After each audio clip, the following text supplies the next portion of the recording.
Hello, everyone. So, I'm in the midst of a dark night of the soul. So, my spiritual batteries are not up to par. They're not 100%, but I'm a lot better than yesterday and the day before that. You know, when an entity attaches itself onto you, it can take many days to discharge it. And yes, I do have entities attached to me sometimes. You know, these entities can truly enter your field, the cracks of your field, through a smile that you may give inauthentically. Um, and there are cases where you will have a, I guess you could say, a weaker entity attach onto you.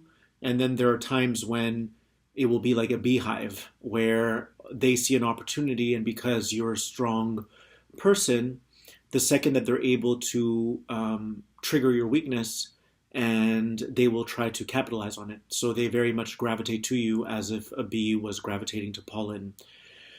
So I had an entity attached onto me about 5 days ago. Usually it's like a quick turnaround for me. I can get rid of them in 10 minutes. I connect to my breath. I have these different breathing techniques that I do to kind of push them out of my third eye. I know that sounds a little weird, but I've become pretty proficient at doing so. It doesn't happen a lot though, because I feel like I've built a pretty strong immunity, and because I speak my truth, and that's why it's so important that we sit on our throne rather than give our power away. But once in a while, that will happen to me. And so, what triggered it was that I was I've been dating someone, and I'm a remote viewer, so I haven't shared that with you guys, but I'm able to see things. I don't need to be in a room with people to see things. I will not actively do it just because I work with the higher dimensions and higher beings, so I will actively do it within the higher realms, but I don't waste my time doing it with humans.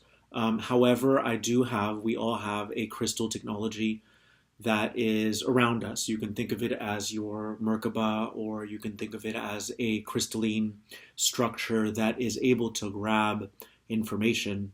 You don't necessarily need to go out and look for it. You get to a point where you reach a certain point where anything that needs to be shown to you just naturally magnetizes to your aura, and that's your crystal database. It's the ability to be able to peer into what might have happened, or where your name was dragged into, or what people might have said about you. That's the kind of thing I'm talking about. And a lot of us already have those abilities. I call it the psychic antenna or the multi-galactic sensor. And we all have these abilities. But obviously, if you place more focus on that in your everyday life, it's no different than if you're a violin player and you dedicate your time to really understanding the mechanics of spirit throughout the day. And I do that. That's my entire life. So I've developed different abilities like remote viewing, also having the Akashic records come to me rather than me going to them, things like that, you know. And it's the ability to work in concert with your magnetic resonance, or with this crystal technology that draws to it. I call it like a lint roller, just like when you have hair on your clothes. It's like a lint roller, and I can be walking on a street and receiving all kinds of information from different people. But when you're working as an energy reader, you don't necessarily, how can I say that? You don't necessarily attach the information to that person. It's more so that that person is a conduit for information that has always existed within the Akashic record, and they just happen to be a portal through which you might be bringing through that information. I hope that makes sense to you guys. But so when you get out of judgment, you don't necessarily look at people anymore. It's more like you look at the energetics, and you have an understanding that maybe they're blinded by certain energies and they're not able to see it. So you automatically extend compassion to that person, because you know that they have a blind spot, and that there's some entity that's attached onto them through that blind spot. So when I work, it's all energetics. So overall, like this month, I've been feeling there's been an energy of time is a spiral, okay, you guys? So it's going to bring back around certain themes that you've been playing out your entire life as a soul here. And we choose and select these themes before we even are incarnate, so pre birth. There's almost like a pre-formatted reality that you know you're going to enter into, and this reality is going to hold a certain theme. For some people, it might be that it's all about empowerment and returning back to your individuality. For some people, it may be that your entire life is about learning how to open up your heart again and being okay with being surrounded by people and loving people and dropping your walls. So there are different themes that we have, or that we come into this life with. And my theme has been, and I'm getting a little personal with you guys in this video. My theme has been that I always feel like I was connected to spirit without even knowing it before my awakening in 2011. And so in 2008, after being hospitalized, I was in psychiatric ward for being bipolar, which I'm not. I'm not on meds or anything anymore, but for the longest time, yeah, I thought I was bipolar. But after my hospitalization, I didn't have money, I didn't have anything, and this man came into my life and provided a roof for me to recover because I needed to heal. I had been through so much, and those hospitals can be really brutal. Like, they think you're crazy, they don't believe anything you say, they pump you with all these different meds, and I don't want to point the finger at them because obviously I did have an imbalance at the time. I smoked weed and it didn't go over too well. That may not apply to you guys. I honor anyone who, if smoking weed is your bliss, then I encourage you to follow your bliss. I'm actually kind of jealous of people that can smoke weed sometimes, just because it had an adverse effect on me. And I don't really mean it that I'm jealous. I'm just, saying that weed was the catalyst that kind of set me on this path. And I was never a smoker, but I smoked weed one time and I had a manic episode. And that's what led me to be hospitalized. Well, when I left that hospital, this man took me in and he gave me a space where I could really take time to repair. I had been through so much abuse and trauma that I just needed time to recover. And the thing is, at the time, I wasn't awakened yet. All right. I had already tapped into telepathy and clairvoyance because when you're manic, you can see everything. There's no more veil.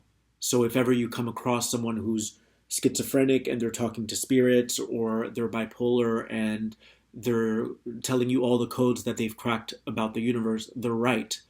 They're actually accurate. However, because they're not anchored in their body, all of that higher energy is taking them up, and then they lose their footing.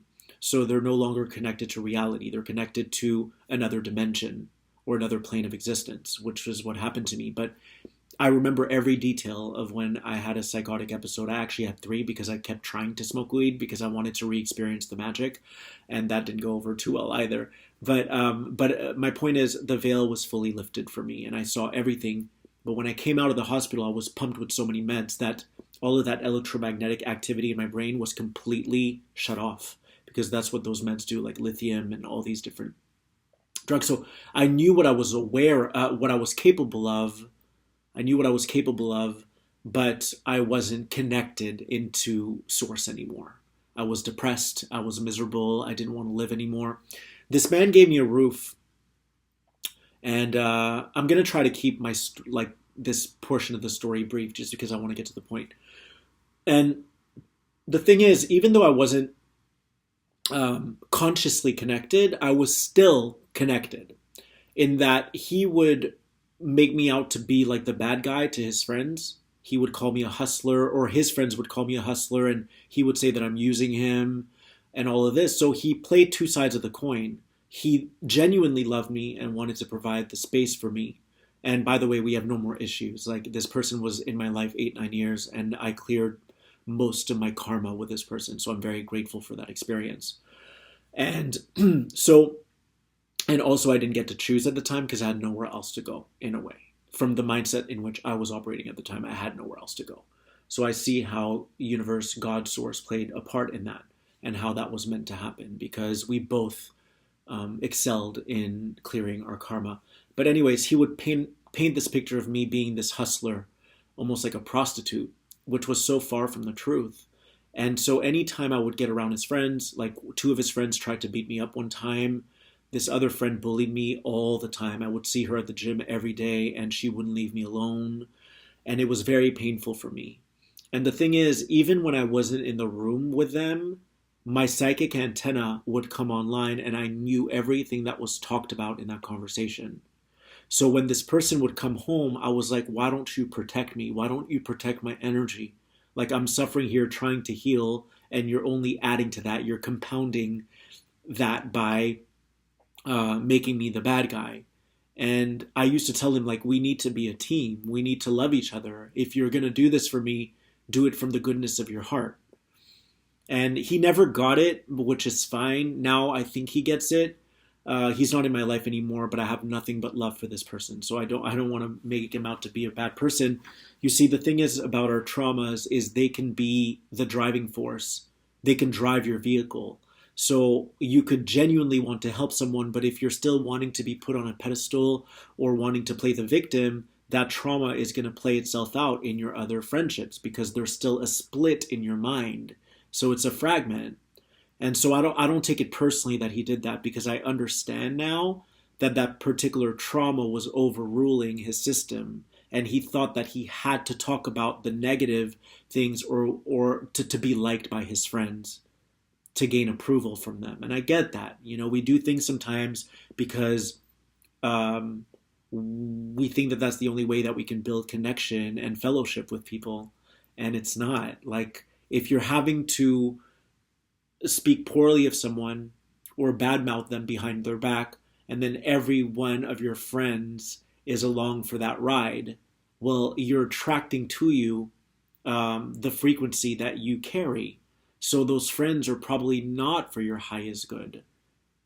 You know, a true friend will always tell you, I don't think you should be speaking of Phil like this, or of Jessica or Melissa. It doesn't matter. I don't think you should be talking about them that way because that's not kind. And then through that, you're able to grow together, even though your ego may not like that truth. You would grow together and build and forge a stronger and deeper connection with that person. And we always have these choices when we meet with people or when we interact with people. You have a choice as to whether or not you're going to feed the ego side of things or you're going to feed the higher self container, because we have different containers.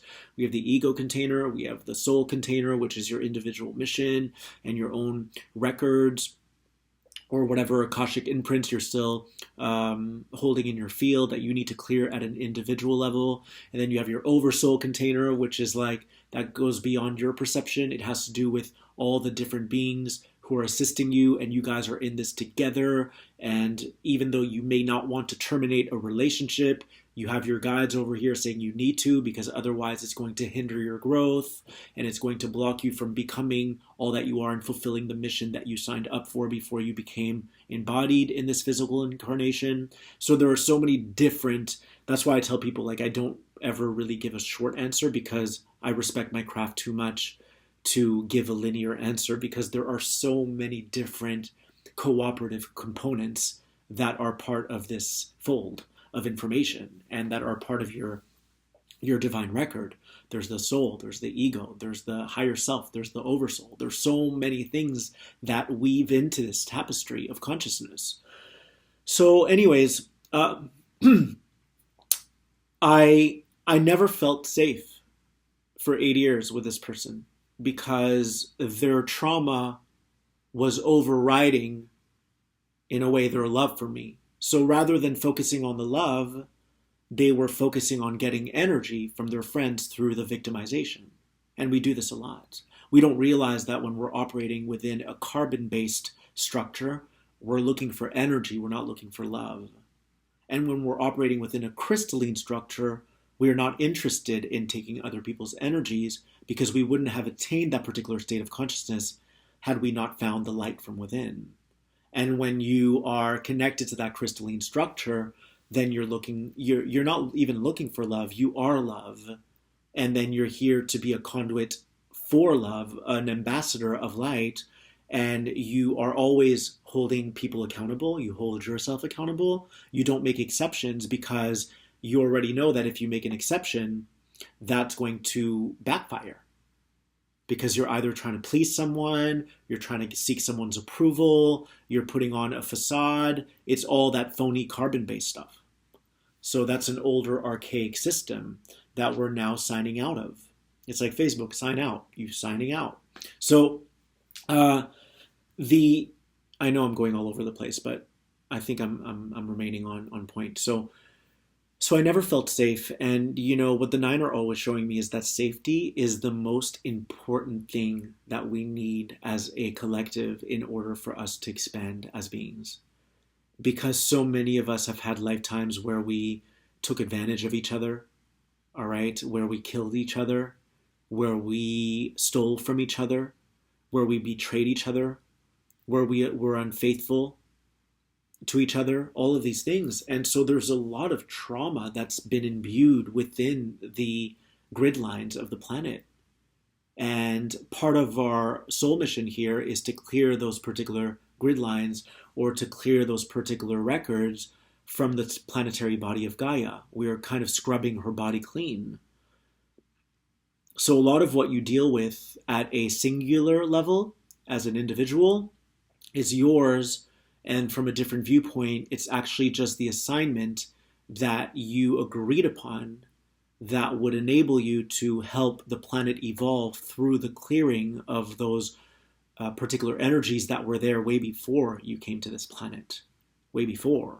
So whenever you deal with intrusive thoughts, whenever you deal with dark thoughts, with dark emotions, those emotions are yours, because in a way, you know, your reality meets you where you're vibrating. And then from a different perspective, they're not yours. They're imbued, they're energies that have been imbued within the grounds of the planet. And all information that's ever existed is held here in a grid. And our job is to come together and clear them. And the only way that we can clear them is if we remove judgment. So, and by removing judgment, I mean you no longer assign those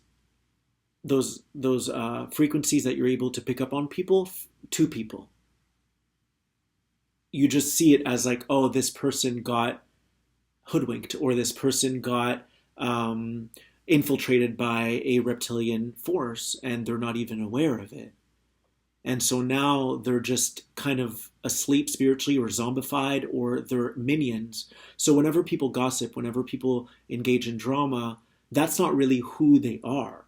And I want to make that clear. It's not really who they are. Who they really are is love. However, there's an energy that's hijacked their perception, and now they're just a slave to that particular energy. So one thing I've been noticing this month is that these very old themes, because we all have a theme, these old themes, for me, it's having been feeling like people robbed my light, or because they could bully me or pick on me, they would. Because if you are a light holder, then you're a magnet. It's like moths to a flame. So I had a lot of moths in my life. And because I held my own, or because I didn't engage, I would get judged even more so. Because then they're not able to get to you. It's kind of like when a mosquito's trying to, or a moth is trying to get into the lamp at night, but there's the glass, and they keep hitting the glass. That's kind of the story of my life. And I've had to learn how to temper that glass. I've had to learn how to strengthen myself to see things as they are, and to decide which timeline do I want to align with. Which timeline do I want to align with? Because I'm able to look at someone and read all the potential timelines, meaning all the fragments that they might be running. And so I already know from the get-go, if I engage in a certain way, then I have to also be okay with all those other timelines, or all those other versions of who they are, to become manifest and then almost kind of cover me like weeds. And then most of the time I keep a distance from people because I'm able to read all that. And I would prefer to just walk in peace and not be bothered by everything, all the conditions or all the issues that people are still carrying. And I'm able to see them very clearly. And that doesn't make me superior to anyone. It's just that I know what my oversoul mission is. So I am here for a very specific purpose. And I don't fight that. I fought it for a long time because I'm very defiant. I'm like, no, I can't be here for a spiritual purpose. I'm that kind of person. I defy everything. I fly in the face of everything, and I will usually counter it just to extract more information. But I am here for a spiritual purpose on this planet. And so by keeping my aura clear and clean, then I'm better able and more equipped to help people like my clients and everyone I work with, because I'm not in bondage with anything or anyone. So I'm able to really inspect someone's energy field without bias, without judgment, and help them get back on path, or help make the necessary attunements or adjustments within their field. So the prominent feeling I've been getting about this month, and I know already did March energies, but this is just going to add to it, is time is a spiral, and a lot of the old experiences that were very painful in your life, and I'm talking about 8 years ago, 9 years ago, like everything I shared with you guys about this guy was, what are we, 2019, was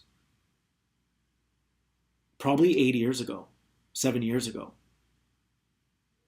So, and I had my Kundalini Awakening in 2011, and I remained in that relationship with that person. It wasn't a relationship, it was more of like a family friendship kind of thing. I remained with that person for an additional 3 years. But I was good at that point. We had changed, and that's when we really started to clear our karma. But my point is that time is like a spiral, and it's going to bring back to you events that are very reminiscent of who you once were, that were really painful, because we have to revisit those happenings. We have to revisit those occurrences and walk through them with an open heart now, with the wisdom that we gathered many years ago. So don't ever think that you're taking 2 steps back. You're not. These are old energies that are erupting, that are making themselves visible for you to be able to walk through a similar experience, but with a new set of eyes, with an open heart. What I took from what I went through was, I will never again, and I stand by this to this day, I will never again place myself in a situation like that, because I have a feeling, and this was shown to me actually, and again, I speak with no remorse, okay? So, but I saw a timeline where my healing dragged out way longer than it needed to, because the perpetual vicious cycle of this person using my name in vain kept contaminating me, even if I wasn't in the room with them when they were talking about me. And I actually believed that I was a bad person when all those people were judging me. I believed that, and I kept trying to be nice to them. And the main lesson I took from it was, I'm done being nice to people. I'm done. They instigated this, and I was just here, sick. And I will never again place myself in tumultuous situation, or I think it's a dangerous situation, because we are not limited or bound to time and space. We're not bound to those things. So we can receive information and intel without having to be in a room with someone. It's remote viewing. So something this week triggered all of that again. And I haven't interfaced with these energies in 7 years, because I don't invite that in my field. This ascension process has taught me that anything that's in my field, whether it's someone I think about or a thought that I have about someone, that's mine, and I have to own up to it, because it's a part of my reality. Whether it's a 5 degree of separation, 6 degree of separation, if it crosses my mind, I'm responsible for it. And this has really fortified me, because there's nowhere to escape to. You can't escape your life anymore. It's like, wow, Everything is mine. I'm a creator. And as creators, I really feel like we're starting to understand that everything that is a part of our reality is also part of our creation. So the main thing I took from that entire situation was I will never place myself in a situation like this again. And I wasn't crazy. There was nothing wrong with me. I was healing. And because someone saw that light and they saw a way to leverage it to their benefit, then I became their prey. And I know it sounds like I'm playing victim right now. It's not. I became their prey. That darkness served me because it taught me how to stand up for myself. That darkness taught me how to no longer care what people think, how to not believe the lies anymore.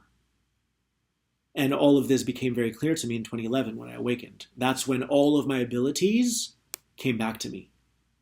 All of them. All of them from my 2006. My first episode, my manic episode, was when I was 22. I had a full-blown Kundalini Awakening after smoking the weed, and then I was high for a month without having to smoke, and then I was sent into a hospital. So that was my first Kundalini Awakening, but I actually say that my Kundalini Awakening was in 2011 because that's when it happened in a healthy way. When I knew exactly it happened, I meditated, I breathed, and I felt it re-rise in my system. So I say that I had my Kundalini in 2011, but my initial psychic opening was in 2006 when I was 22. Anyways, so something triggered me again this week, and it hasn't happened in so many years. I've been dating someone, and I've been picking up on their friends, and most of his friends are amazing. All right. Most of his friends are incredible people. I don't know them personally, but when I get around someone, I do this for a living, so I'm very good at reading energy. I can tell that they're kosher, they're clean people.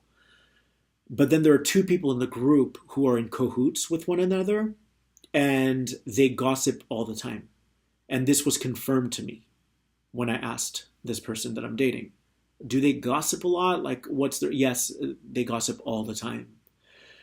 So I've been getting different visuals that they've been saying mean things about me that I, like what's my deal? Am I committing to this person? Am I not?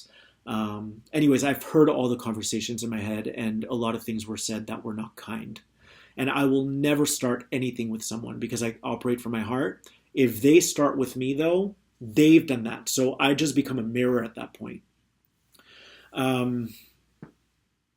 Anyways, I went for a dinner this week with this group of friends, and right away I felt the vibe. It was like a thick, dark cloud. And the reptilian consciousness is like that. You always have a choice as to which portal you're going to open. Are you going to open a portal to the higher realms, or are you going to open a portal to those lower astral beings who are going to infiltrate the space and contaminate everyone?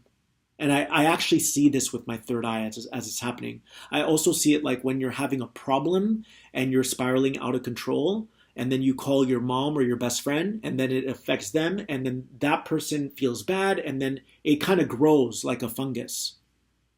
It becomes like a pervasive energy. And that's how the reptilians work. They have you open up a portal for them, okay, like a doorway, by entertaining and feeding negative thoughts. And once you do, you actually decide that you're going to act on that thought or that impulse or that urge, then they actually enter the space. There's like a dark cloud around you, and everywhere you go, people get smacked in the face by that cloud. And then if they choose to engage with you, they get contaminated too. So I made a mistake that night, and I will own up to it on this video. The girl who's been gossiping about me, and she's best friends with another guy, and all they do is talk smack. This girl who's been gossiping about me asked me, so Phil, what's your deal? Are you committing? What's your deal? And if a client had asked me that, or anyone, I would have said, First, let's talk about what's driving you to ask me that question, because this is about you, not about me. And then I'll answer your question. In other words, I would not have given admission to that energy. I would not. Because I care about this person and I want to welcome myself into the group and I want to warm up to their friends, I made the mistake of answering the question because I thought that maybe by expressing to this person that I love this person, that I want to be with them and all of this, that maybe they could start to see me as someone who cares. That was my mistake. And there was a clapback, you know? So the entity attached onto me.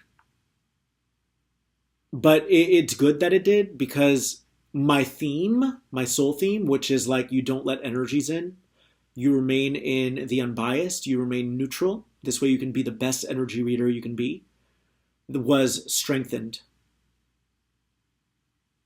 My theme was strengthened this week, which is that there's a part of me that wishes I could integrate myself into a group of people, even if there might be one toxic person in that group, but I can't. Because everything that's in my field is mine. Everything.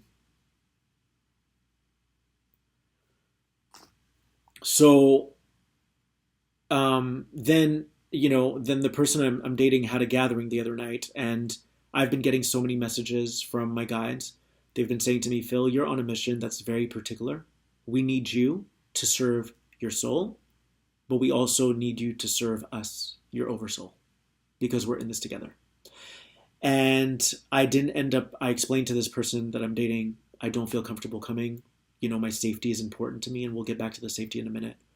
And I just don't feel comfortable. I feel like there's going to be tension in the room, and I would prefer to honor myself. And they completely understood, which I appreciate. I didn't go, and again, the bickering started. I got all these energies, these conversations in my head that they were like, oh, why isn't Phil here? Why is he not supporting you? He should be out with us, blah, blah, blah. And I heard all these judgments in my head, which again reinforced that I'm not supposed to be there.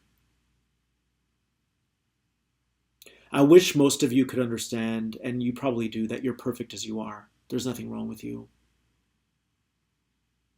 And just because you choose to not expose yourself to things, just because you choose, I'm not going to expose myself to things, that doesn't make you a bad person. It doesn't mean that you're not a participant in life. You always have to put your energy first, because some people may have a theme where they're meant to connect and be social because they've been an introvert in another life, and that's how they best grow and expand. But that's not my theme. My theme is I've been there, done that, been around the block 15,000 times, and I know that a lot of people come with baggage. I'm just keeping it real. So I would prefer to keep my energy pure. And some of you might be thinking right now, well, why can't you just be strong while you're there? Why can't you just be in your full power? I can be. But I've come to a place in my life where if I even have to put up a wall for a second because someone in the room is picking on me, I would prefer to not subjugate myself to that environment. And that's ultimate self-love. That's ultimate self-love. It's so important for us to have a safe space amongst each other, because we've been killed, we've been taken advantage of, we've been ostracized, we've been burned at the stake. And unless there's safety, unless we're able to let go into an experience, into a relationship, into anything, and feel safe there, we cannot heal. So right now, I don't feel safe going into that group of friends. And I'm also of the school of thought that if someone has gossiped about me, even if I wasn't in the room, it's up to you to come to me and say, hey, Phil, I want to confess. I might have said some things about you that were unkind. And I can tell you guys, I've lost a lot of friends, because I knew what was going on or things that were said about me, and they never owned up to it. So what would happen is they would start to project onto me that I'm cold, that I'm distant. I'm not just distant randomly. That would mean I'm not a balanced being. I'm psychic. There's a difference. So if I'm psychic and you've said something about me behind my back, I'm not going to hold a grudge. I'm not going to have a chip on my shoulder. However, I'm going to take it back until you own up to it. That's just how I operate. Because my mission here is to help people become accountable, including myself. I practice everything I preach. I was going to say I don't preach just to preach. I practice everything I preach. And I think you guys can feel that. I dedicate my life to this. I've been to the darkest layers of hell that you can imagine. And it's taught me, it's shown me. I've examined everything, and I'm continually examining more of those intricacies. So, his friends or those two people may have opinions about me. And the truth is, we can have opinions about a lot of people, but are we really trying to get to know them, their heart? Or are we just fabricating false stories? False tabloids that aren't true? The mind will do that every time. That's what the reptilian consciousness does. It hijacks you. It makes you believe things. But all you're doing is seeing through a skewed perception. And I talked about that in my video this morning, is like, people say, I can pick up on other people's vibes, but that's a really tricky thing, because unless you've mastered the art form of seeing things objectively and really working with your pineal gland, and you've learned how to clear your judgment to people or towards people, then most of the information that is going to be received by you through someone else is going to get distorted, because you're still easily polarized. When you're polarized, then you're not able to see someone for who they are. You're seeing them through a yellow lens. You're seeing them through a yellow lens.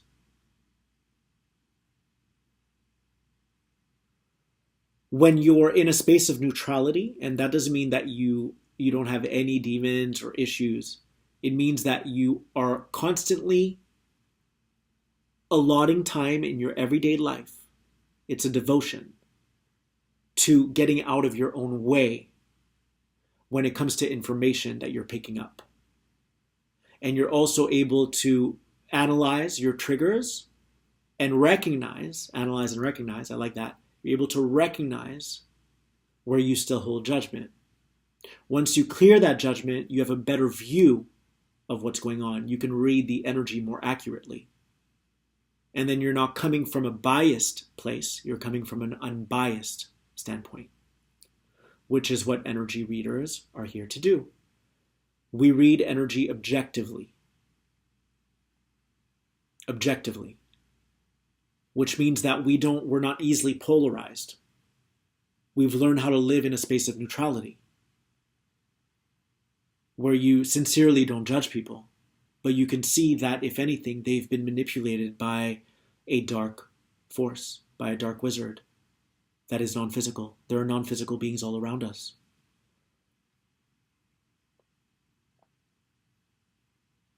So reading energy is an interesting thing, because a lot of people think they can do it. And if you have traumas that you haven't resolved or dissolved, if you have issues that you never attended to that originate from your childhood, abuse, molestation, insecurities, safety issues, if you're running all those filters and you haven't eliminated them, by doing shadow work, then most of what you received is going to filter through your ego. And you're not really going to see it as it is. You're going to see it through that yellow lens. So the intel gets skewed. You know, that's why the nine are always saying to me, because I received an email from someone last week saying, I think I'm channeling the nine, blah, blah, blah. Can you check out my videos? I checked out their videos, and most of what they were sharing was still polarized. That's not the nine. The group of beings I work with are always telling me. See, I don't even say this. I never try to say you're not channeling the nine or whatever, because this is about me too. I have to practice what I preach. The nine are always saying to me, we do not like to get misrepresented. We don't like to get misrepresented. So if you're bringing information forward that has a tinge of duality, that's not the nine. It took me, I worked with, 25 different guides before the nine found me and I found them. They're non-dual beings, meaning anything that is shared that is stemming from that viewpoint of skewed perspective, not examining energy as it is. You have to kind of be like a weatherman when you're an energy reader. It's like the weather it's going to rain outside. Thunderstorms. That's just a fact. It's not, oh, it's going to rain, I hate the city, I want to leave now. That's duality. So when I've gotten a few messages from people saying, I think I'm channeling the same group. The other thing that the nine are always saying to me is that people always want the latest trend. I just introduced the nine a few months ago, but obviously that happened through Magenta, but it was a beautiful synchronicity where she showed up in my dream and she actually confirmed it. People always want what's cool. Let's channel the Pleiadians because that's what's cool. My suggestion to you is go within yourself, go within your soul, cry, scream for help. You'll have different angels hug you. You'll start to work with different frequencies, which is what guides are. They're just frequencies. Don't just want the nine because I'm channeling the nine now.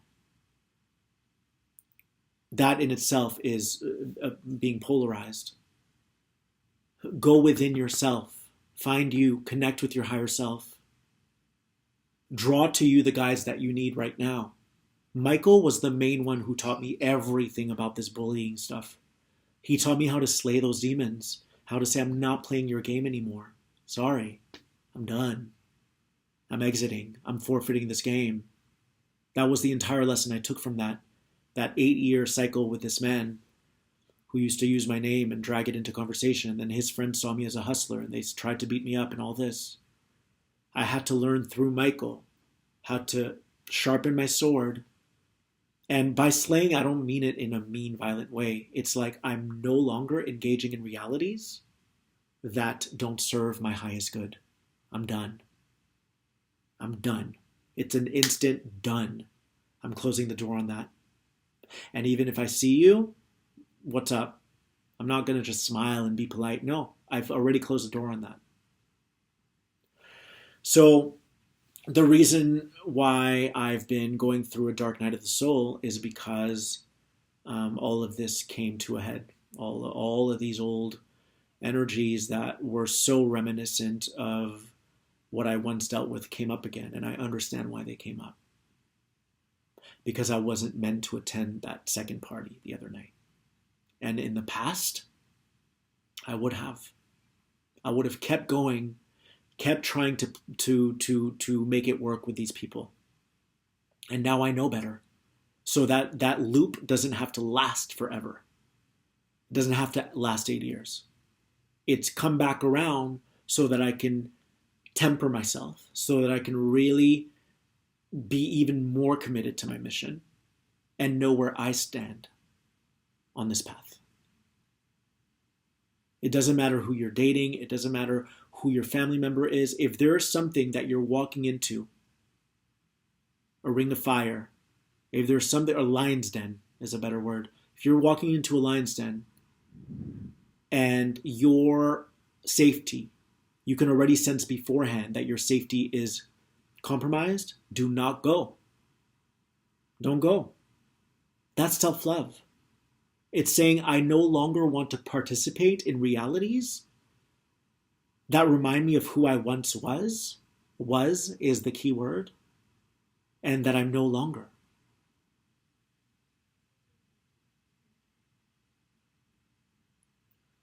It's really strange because I was on the phone with my mom yesterday. I was on the phone with my mom yesterday when I was entertaining going to this party. And I saw my mom on a different timeline where I was a warrior and she was like sending me off to war knowing she would never see me again. Because it's all energy. Your energy can get slayed by someone. If they're bullying you, it can, all of this. Of course, you can stand up to it. But again, my point is, why would you even want to put up a wall? Like, love yourself enough to only do things that bring you peace. And I saw this other timeline where my mom was like saying goodbye to me because I was going to go to this party. And then I thought, wait a second, no. I pumped the brakes. I said, I'm not dying tonight. And I'm also not going to slay someone else tonight. I'm just not going to go.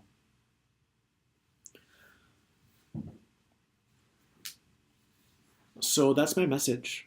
And I hope that it helps you. A little insight into who I am on a personal level. So I love you guys a lot.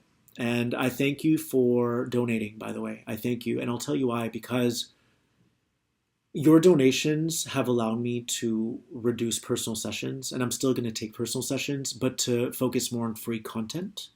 So when you donate, you're supporting what I'm building.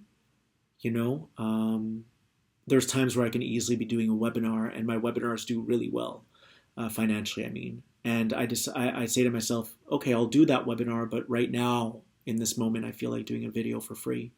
So your donations help. A lot goes into this as well. A lot of expenses for the different programs I have, for like Zoom and all these different Zapiers and Eventbrites and all these different things I do. So thank you for your donations. I appreciate it. And those can be made on my website if you want to make one. If not, it's all good.